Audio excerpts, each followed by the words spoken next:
The year is 1962. Sam Walton, then a small-town retailer from Bentonville, Arkansas, was preparing to open the very first Walmart store.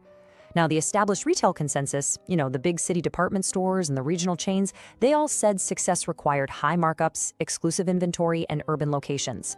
But Sam Walton, he was about to reject every single one of those rules.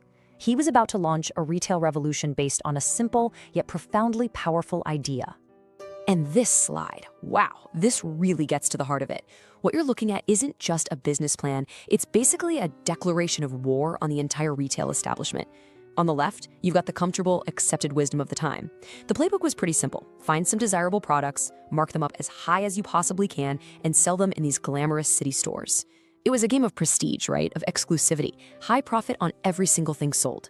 Sam Walton looked at that playbook, and he didn't just bend the rules, he threw the entire thing out the window. He decided to do the polar opposite. Instead of high markups, he was going to build an empire on the slimmest margins imaginable. Instead of chasing the wealthy in big cities, he'd serve the forgotten customers in small towns. And instead of exclusive goods, he would sell common goods to everyone, powered by one unstoppable force: mass volume. And this is the crucial point right here. This was not a minor adjustment. This wasn't about offering a slightly better discount, no. This was a fundamental, systematic inversion of how business was done. It was born from a pivotal insight that would not only build a company, but would literally redesign global commerce. He understood something his competitors just didn't get, that the greatest path to a big empire was through the smallest of margins. So how in the world did one man from rural Arkansas rewrite the rules for everyone? Well, that's what we're going to break down. We'll start by digging into those unwritten rules he so brilliantly rejected. Then we're going to explore how his relentless drive was actually forged by failure, and we'll uncover this one critical mistake that almost ended his career before it even began. It's a story you won't want to miss. We'll define his core philosophy, this mindset of inversion, and then we'll look at the incredible efficiency machine he built to turn that philosophy into action. We'll trace the journey from a single store to a global behemoth, and finally, we'll distill the core lesson for anyone looking to build their own empire of volume. Okay, so let's start with that core rejection of the status quo. You see, Walton's defining moment wasn't just about price, it was about psychology. He understood a fundamental truth about human nature. If you consistently save people money, you earn more than just their business. You earn their trust. And that trust, he realized, was the single most valuable asset in retail.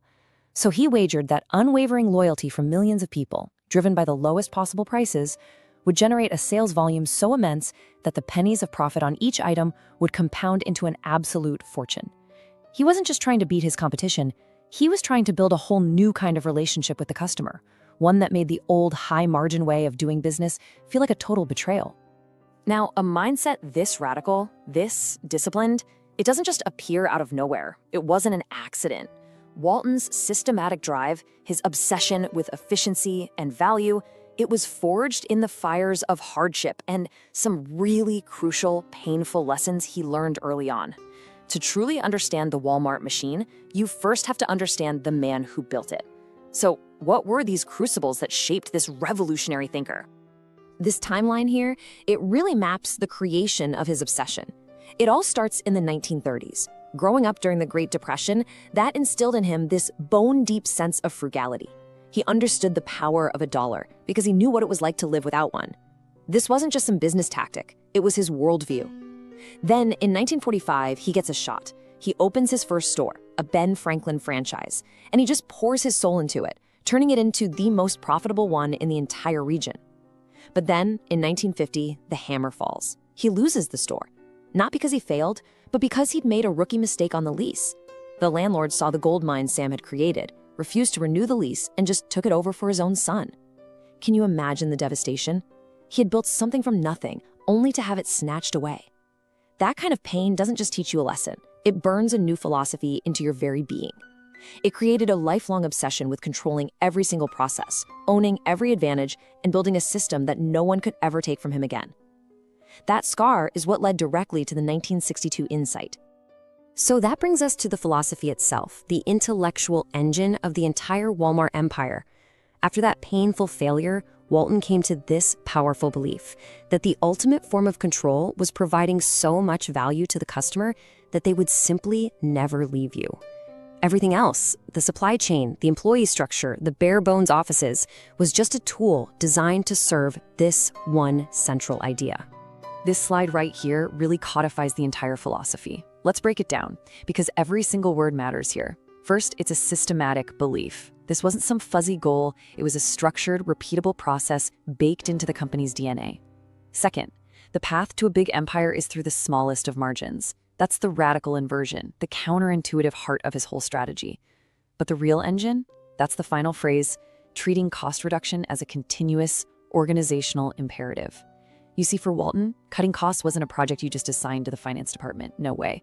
It was the daily, hourly mission of every single person in the company. It was the culture. And he built that culture on 3 disciplined, systematic pillars. The first was the continuous cost-cutting mandate. This meant viewing every single expense, from a light bulb to a shipping contract, as a kind of moral failure. It was money that could have been passed to the customer as savings. Second, the Partnership Disruption Doctrine. Before Walmart, retailers were often at the mercy of powerful suppliers. Walton completely flipped that script. He used his growing volume as a weapon, bypassing middlemen, demanding complete cost transparency, and pretty much forcing his suppliers to become as ruthlessly efficient as he was. And third, the Decentralization and Autonomy Rule.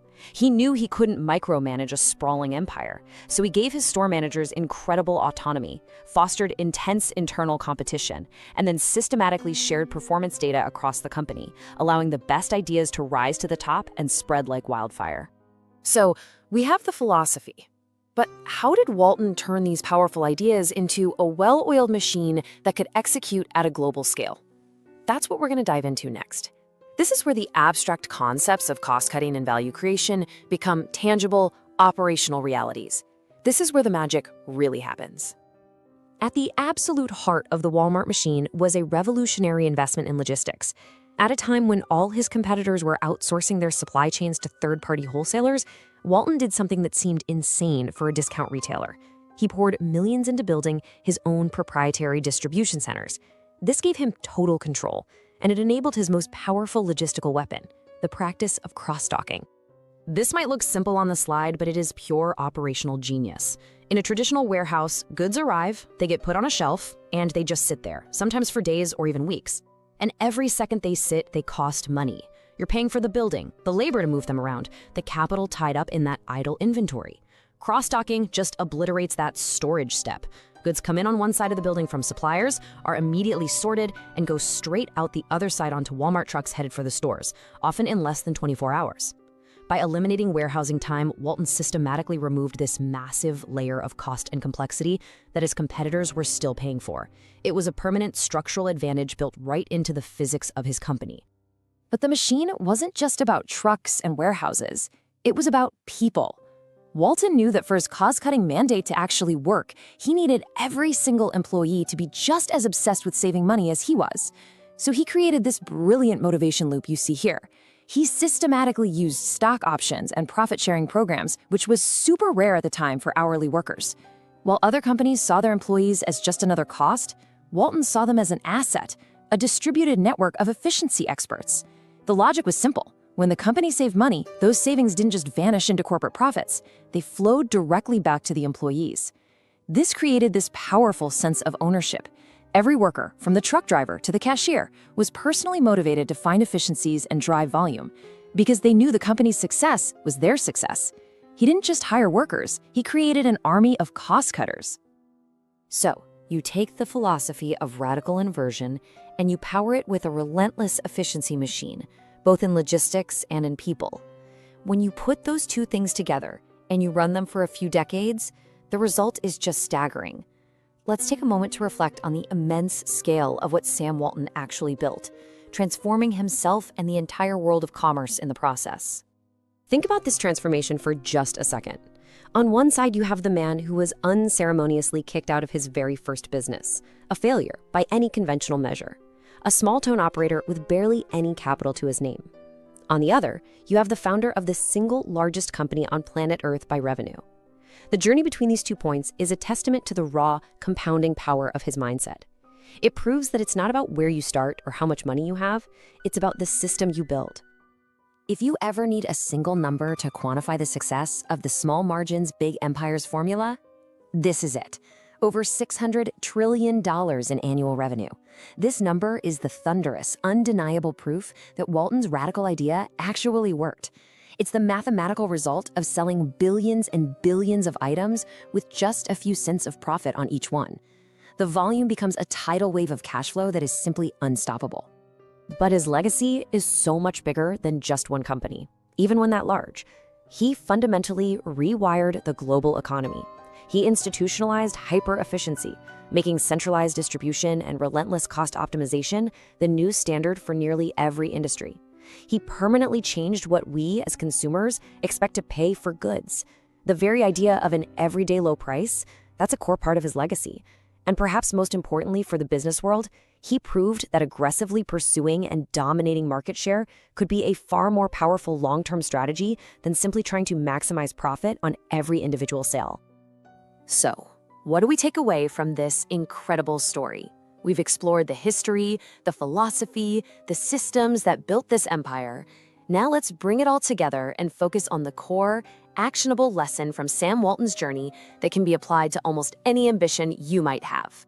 So, how can you apply this mindset? Whether you're building a business, managing a team, or just trying to be more effective in your own life, how do you tap into this power? Well, it all comes down to one core principle. The answer lies in its most fundamental pillar.